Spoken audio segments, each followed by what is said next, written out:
Hi, this is Jeff Altman, the Big Game Hunter, and welcome to Job Search Radio on webtalkradio.net. My guest is Karen Mattonen, who owns Advanced Career Solutions and operates a blog called HireCentrics that helps job hunters, shall we say, navigate some of the legal issues that they are unfortunately forced to come up into contact with. Karen, welcome to Job Search Radio. Great to have you on. Thank you for having me on board too, Jeff. I appreciate being here. You're welcome. You know, one thing I know is that when I deal with many job hunters, they are the biggest obstacles to their own success. They make the mistake of believing that the skills needed to find a job are the same as the skills needed to do a job. And as you and I both know, they complement one another, but they're completely different skills. What sort of mistakes do you see job hunters making that cost them opportunity after opportunity and makes their job search go on so much longer? One of the biggest mistakes that I see that job seekers have is that they often assume way too much when they go into the interview. As a recruiter, one of the things that I prefer to do is not to give the job seeker too much information about the career opportunity or about the job. And I even suggest to them not to go look at the job description too much, because then they go in there assuming too much about the job, and then they don't ask enough questions. They think that they really understand what the HR manager is looking, not realizing that that job description is pretty generic. And they really don't understand what that HR manager is really feeling emotionally about what they're wanting from that person. So, Aaron, that's so counterintuitive to what job hunters believe, because most of them actually think they have to study that job description in order to make sure they stay on point with everyone that they meet with. And what you're saying is don't overwork it. Am I hearing That's right. That's exactly what I'm saying, and I think that's also what we see recruiters also teach, or even HR managers, like they have this expectation this person is going to come in knowing what they want, and it's like, we got to remember, you're dealing with human beings. So listen, go in there, take charge of the initial interview from the start, and try to ask as many questions to determine what is this person looking for emotionally and psychologically, not just skill-wise. They're inviting you to that interview because they can see by your resume that you do have the skills, and they're going to ask you that. But what you want to find out is, do they want somebody who's going to be more pragmatic? Do they want somebody who's going to be more independent worker? Or are they going to want somebody who could deal with an authoritarian kind of type management? Do they want someone who could play golf on the court, or do they want someone who's going to be in the office consistently? You can't go in there assuming you know what they want. Go in there and listen. Go ahead. That's fascinating, Karen. I know, folks, if you've been listening to some of my shows, you've heard me talk about this question I want you to ask at the beginning of every interview. And that's designed to draw out content from the interviewer about what they're looking for and what's important to them. But you also spoke about trying to pull out information about what they're looking for psychologically and trying to connect with them emotionally. How would you suggest, or what sort of things might someone do in order to do all that? That's a good point. Okay, I'm going to give you a suggestion here. If you go into an interview, first off, the first thing you want to do is don't allow them to ask you that dreaded question. So why are you here, and what do you think about us, and what can you do for us? Don't let them ask you the dreaded question. Go into that interview, look for something in that office that you could kind of like take control of that interview. Maybe you'll see a picture of a boat, and then you're going to ask them, gee, you go ahead and you do yachting. Or maybe you see the guy has a surfboard on a picture of him surfing. So then ask him about surfing. Or just make a question or statement about the weather. And then kill it. Go ahead and say, you know what, I'm here with you for an interview. I'm sorry for taking your time up. Now can I ask you, what are you looking for in this position? Now, then you ask also, what was the person like in this position before, and why isn't he here? And then listen to the keywords. Give you an example. If a company, the gentleman is saying, or the hiring manager, is saying, well, the last person in the position was a really friendly guy, really outgoing. And the problem we had, though, is that everybody liked him, but he would rather wear a tool belt or be out there in the street or do sales rather than doing the P&L. And we had a lot of shrinkage. We lost a lot. And so that was kind of a concern. But we really liked that he was a really great guy. Well, listen to what he repeated. Go ahead. So what I heard you say was that, they talk about what it is that was so good about this other person, but then they're going to mention the deficiencies in that person. Exactly. Right. I mean, when I usually bring this up to somebody, people go, oh, yeah, they just want a guy who has strong P&L. I'm like, no, but you missed the most important part. They also mentioned what they really liked about him. So what you want to now be is the balance of both. You don't want to be, because you don't know if the person before that guy was too much on the P&L and not enough on the friendly. And so now they really are kind of like too scared of getting too friendly and too scared of getting too much P&L. So what you're hearing is they're saying that they want both, become both. Gotcha.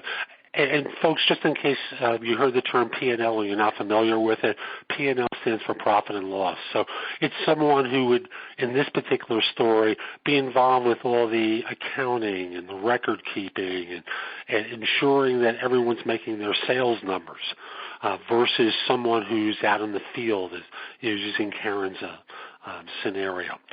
So again, the idea becomes, instead of just being focused on one element of what they tell you was the effective qualities of the incumbent, you try and find also what those deficiencies were, so that way you can balance out the two. Exactly. And I think that's the problem when we go in to the interview after reading that job description, the generic job description. You go in there and you're going to ask all these questions about the job description, but you forget we're dealing with the workplace where you are awake 8 to 10 hours a day, and you're actually seeing more of them than you are of your own family quite often. And that's what people are, a person who's hiring, that's what they're thinking. Can this guy really get along with the group of people? Can he be a team player? We may like his experience. We may like this, everything else, but can he fit in with our areas of deficiency as well as the areas that are good? Terrific. What are the mistakes do job hunters make? One of the biggest ones I see is that they're always scared of asking for the job. When that company is asking, do you have any questions? Why not ask, when do I start, with a little bit of humor? Remember to ask and for that job. Close, close, close. You may not be a salesperson, but you know what? Be brave. That's what they want. They want courageous people. And so with a little glimmer, a twinkle in your eye, a smile, say, when they ask, do you have any more questions? Say, yeah, when do I start? And then they say, well, we're still looking at other people. Then smile again and say, well, why? I'm right here. And then I think you have a good close here too, because like when they're asking, well, what you want to find out, if they say, well, we're still looking, then you also want to find out, is there anything that I may have missed? Is there something I didn't tell you? Is there some way that we could close this to show I could demonstrate that I am efficient for this job? I think you had a really good close here too. Jeff. Yes, I do. And the question I always tell people to ask is, let's say it's a year from now and you've hired me, and I haven't just done a good job. I've done a spectacular job, amongst the best, if not the best role performance of someone you've seen in this role before. What would I have accomplished during that year that would cause you to write such a review? And I know from talking with people, number one is they get a clearer picture about what people are going to expect of them if they join. So you can find out if it's realistic or unrealistic. Plus, employers also get a feel that you're not just simply interested in being an average performer. You want to be a high performer in their eyes. So it has multiple messages to it that work very well for job hunters. I think that was when I heard you tell me that, I was bowled over by that. I thought it was totally excellent, and that's why I really wanted to bring that up again. I was really impressed with that. Thank you. Folks, this is Jeff Altman, the Big Game Hunter, and you're listening to Job Search Radio on webtalkradio.net. We're going to be back in a moment with more from Karen, but I also want to talk with you about my job search insider tip for this week, which is designed to help you with phone interviews. You see, for many of you, you're already experiencing the fact that more and more employers are doing phone interviews to begin their interview process instead of face-to-face ones. And phone interviews are easier and harder than face-to-face ones. They're easier in that no one can see that you happen to be casually dressed or that you have your resume out in front of you or that you're taking notes down. All they have is your voice to go by, and that's what makes it harder. They can't be influenced by how good-looking you are or what a great wardrobe you have. They're just listening to your voice, and that's what makes it harder. So here's a couple of very simple points I want to encourage you to do before your next interview. First of all, number one, take some notes so that as they're asking you questions, you write down a particular note in front of you on the resume that you have in front of you. Maybe you circle some of the things on the resume that'll remind you to stay on point and to address these issues that happen to have been in your resume as you answer questions. So that's point number one. Number two is make sure you're in a place in the house where you're not going to get disturbed. So often, I know when I speak with people, I'm listening to the sounds of all sorts of extraneous noises behind folks that distract from the experience. So you always want to be in a place where there are going to be no distractions, no inconveniences, no one walking in on you, and the sound of the TV or whatever electronics you have in the house are not going to be blaring in the background. Finally, I can't stress this one enough, rehearse. You got to practice answers to obvious questions that you're going to be asked on interviews. So that's my insider tip. Let's come back to Karen, and we're going to talk about some more of the mistakes that job hunters make. So what else do job hunters do that keeps them from being effective on their interviews? Another big mistake, and I know it seems so remedial, like why would people forget this, but they do it quite often, is they often forget to say thank you. Not just the generic, thank you for the interview when you're leaving. But one thing I always tell my job seekers, make sure you have thank you cards in your car. And when you leave that interview, go downstairs, write out a thank you card to every single person you interviewed with. Go back upstairs and give it to the receptionist to give to each individual. And then go home, wait about 48 hours, and send an email, because make sure you've asked for the business card for everyone that you interviewed with before you left. And then you go ahead and you email each individual a thank you again, saying, I thought about this position. I'm really coveting this position. I'm very interested. Thank you for your time. And then you say you're going to call or follow up with them later that week, but you appreciate it. And then you call again later that week because you said you were. That way, they have 3 different options and 3 different ways not to forget about you, and that they appreciate the fact that you want to work there. So what I heard you talk about was the thank you card, the email, 48 hours later, and what was the third one that you were talking about? Make sure that you, in the card and the email, you say you are going to follow up with a phone call. And the third one is you make that phone call later that week. Usually you have the email, you meet on a Monday, by Wednesday you send the email, Friday you make the call. They don't forget about you. That's right, they don't forget about you. And even if you delay that Friday phone call to the following Monday, which I know would be my preference, because I know people like to get away on Friday, and if that's the case, I'd rather start off the week with a reminder. That's my taste. In your line of work, you may find it better to do it on a Friday. Regardless, 3 contacts within a week of an interview is terrific. I mean, I remember one person, it's a little cheesy, but this one person knew that the hiring manager was a golfer. And so he wrote on a card that said, he gave the hiring manager a golf ball. And in the box he said, when you're making that decision, here's your hole-in-one. He says, here's the ball that will make your hole-in-one. I am that ball. You know, it was a little crazy. It worked. It was the hiring manager was like, that was unique as heck, and I'm like, it was a little cheesy. I did kind of like advise against. I don't like those gimmicks really. I really kind of say people stay professional. I could see the gimmicks working more in marketing or media, but if you're not in marketing media, stay away from the gimmicks. And I had a guest on several shows ago named Abby Kohut, who spoke about people using some of these non-electronic media communications techniques or marketing techniques to get themselves in the door. And Abby spoke about this one person who, in terms of getting an interview, what he would do is send a shoe.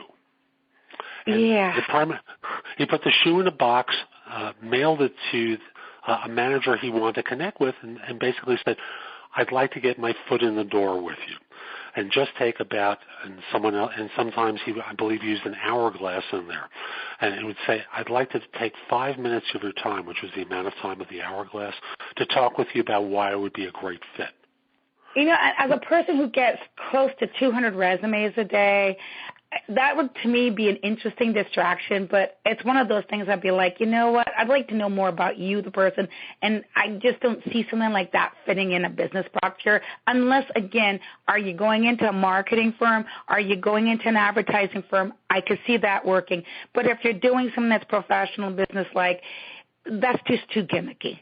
It really is. I mean, I had one girl who actually sent out a bunch of flowers and said, I could brighten up your office with just like these flowers. I'm like, you know, just stick to the basics. Be yourself. Be a business person. You know, that's my take on that. I hear you. What other sorts of things do people do that cost them opportunities? Oh gosh, trusting the recruiter. I love recruiting. Don't let these folks in on this one. Come on, Karen. I love recruiting. I have been a recruiter for over 20 years. I'm getting old. But one of the things that I will never do as a recruiter, and I really hate when I hear this question from a lot of recruiters, can you tell me where you're actually looking, where you interviewed, and, you know, so we won't duplicate your efforts. Right. You know what? Most recruiters who ask that question are planning to go ahead and send one of their candidates to that job. And believe me, they're going to work their way out of it. They want to make sure they place you, and it's going to make sure that they're going to also make sure you're not getting to accept the job offer that might be pending, because they're going to send their best candidates there. They're out to make money, and it's going to be at your expense. So when a recruiter goes ahead and asks you that question, you know what you say? You know, I'm confidential with my job search. Just tell me where you want to send me, and I'll let you know if to send it there or not to send it there. Keep it simple. But be careful about trusting recruiters way too much, because guess what? They're in it for themselves too. I know for myself, I have clients that I work for. For me, when I ask that question, it really is about saving time. If the person happens to have been to my client, I'm not going to approach that firm. I already know about the rec, you know, so I don't need them for it. And I've got a full plate at this point with clients I'm supporting.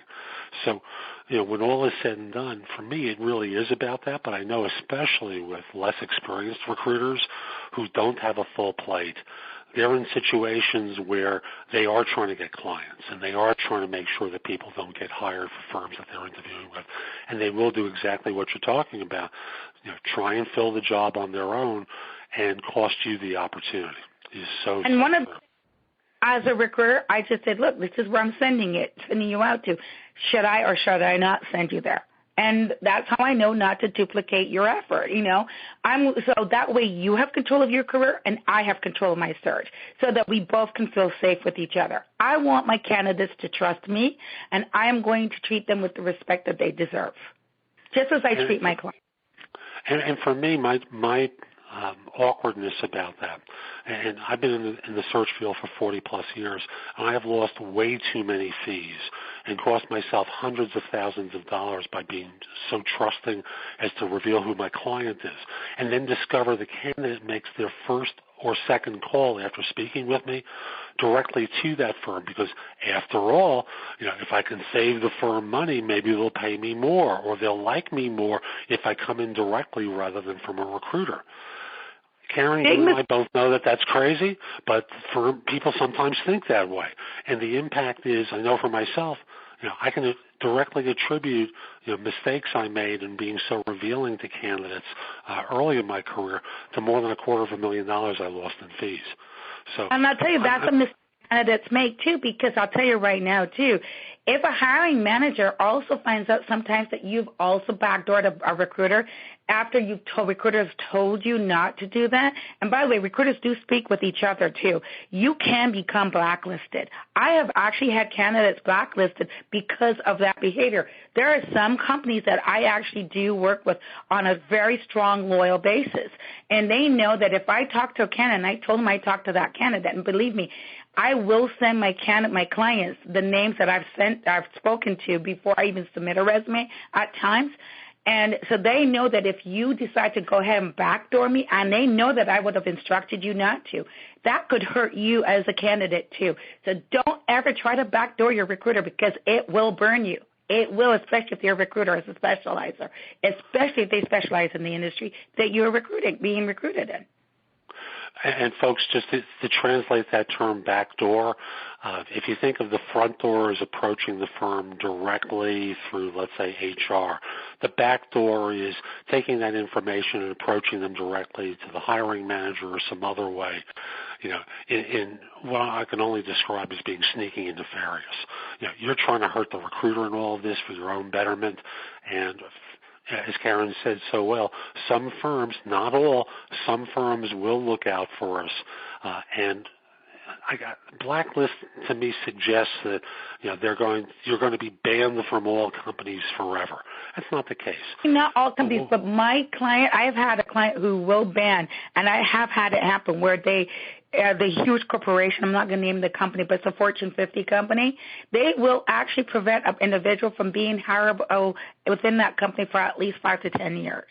And the thing is, because they don't like unethical people. This is one of the most ethical companies. In fact, when you go to work with this company, you have to do 10 ethics classes every single year. And one of the things is they're going to look at your behavior, especially if it's a government contractor firm. If you demonstrate unethical behavior from the beginning, nobody wants to work for you, wants you to work for them, because that's a demonstration of what you're going to be like to work for them. And straight up as a recruiter, I will never want to work with you, and I will advise to other recruiters that I have connections with. I network with other recruiters that specialize in the industry that I recruit with. We actually do share, like if Jeff was in the recruiter in the HVAC industry, which I recruited, I would send him resumes with my candidate's permission. Or I would say, hey, I'm looking for some good resumes. Will you send me some? And so we do actually talk. We do have good relationships. And people don't recognize that. Candidates don't recognize that recruiters that may be in competition with each other are actually friendly competitors. And that can burn you. If you cheat, if you lie, or you're nefarious, we will all know. It's a small world, folks. I'm part of a network of several hundred recruiting firms globally. We have affiliates not just in the United States, but Canada, Latin America, Africa, Australia, New Zealand, the Middle East, China, Japan, India, a host of other places as well. And in situations where we run into people with what I can just call stories, we're all looking to ensure that no one gets hurt. So I might enter into a scenario where someone presents a candidate to me. I know the story behind them. Do you think I'm going to accept that referral? Do you think I'm going to try and do anything to help you get a job? Of course not. Of course not. So, just be smart about these things. Firms have this money and fees budgeted. You don't have to sneak around to think you're going to save them money. And I can assure you, they're not going to pay you any more just because you came in without a fee. The money comes from different budget slots. And yes, that money is budgeted, but it's also tax deductible for the firm. My fee is a tax deduction for them. So for them, it's actually a benefit as well. It's not a huge loss. Even though it is, it's not a huge loss. Does that make sense? Of course.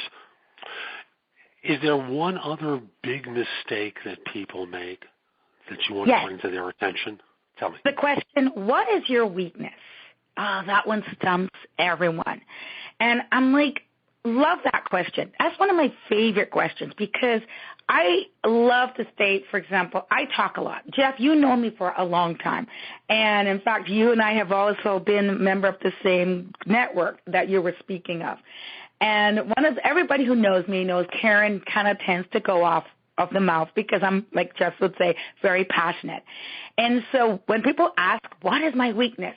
Well, I'm extremely passionate about my job, which tends to make sure that I talk a lot.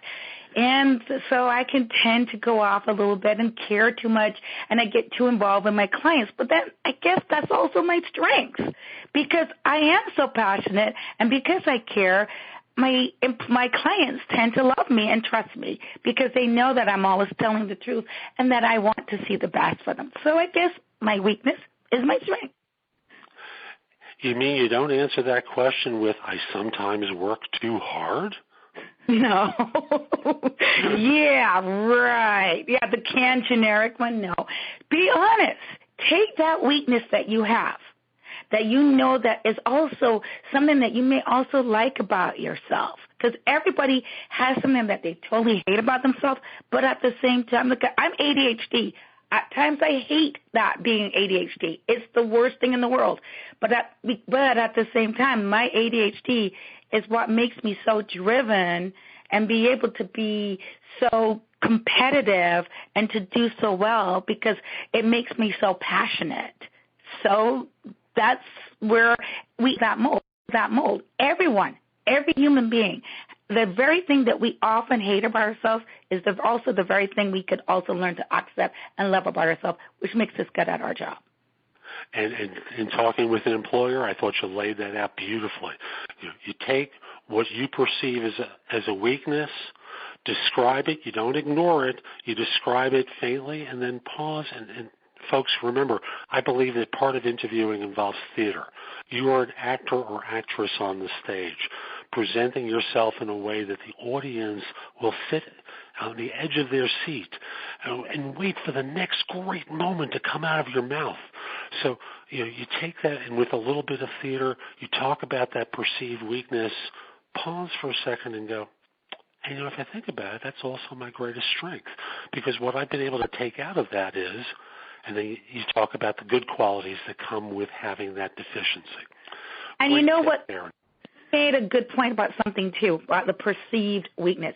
Most of us run away in interviews from our weaknesses. We get scared of it. Well, trust me, the hiring manager is seeing it. And the more you run from it, the more it glares. In fact, just recently, I had a candidate that my hiring manager perceived as very passionate, and they wondered how this individual would fit in with this company. And I was able to demonstrate by using my own passion how that individual could do so well and how they could harness it to their good. And so just remember, the person interviewing you is seeing your weaknesses, and the more you hide from it, the more glaring it becomes. So addressing it and making it a positive is to your benefit. I agree with you wholeheartedly. I remember I've been part of an international men's group for many years, and in order to be allowed to lead these retreat weekends around the world, we sit in front of a panel to evaluate us for our suitability for doing this. And in 15 minutes, this 7-man panel is able to discern very clearly what a person's strengths are, what they're trying to hide from them, really drill in on some of those points that we smell, we taste, we see in the person sitting opposite us. As Karen said, if you think you're able to hide this from a skilled interviewer, you are absolutely mistaken. Better to just bring it out, turn it into a positive, and move on. Karen, this has been great. Thank you. How can folks reach you? Well, they can also just go to hirecentrics.com, and that's HIRECENTRIX.com, and you can find my information there. It's a site that I always laugh and say we try to teach people how to sue an employer just as fast as we will teach the employer how not to be sued. What we try to do is to make sure that the employee is treated fairly and equally. And I always try to teach a company how to make sure they avoid being sued by treating their employees fairly and equally. Thank you. Folks, we'll be back next time with more job search advice to help you find work more quickly. I'm Jeff Altman, the Big Game Hunter. I've got lots of content available for you on Job Search Radio. Come listen to more of our shows. But I also want to encourage you to come over to my website, which is thebiggamehunter.us. Go exploring. There's lots of great content to help you with your job search. In addition, if you're trying to hire someone, send me an email at jeffaltman@thebiggamehunter.us. I'd love to help you with staffing, and if you're looking for work, send me a resume. I'd love to help you try to find your next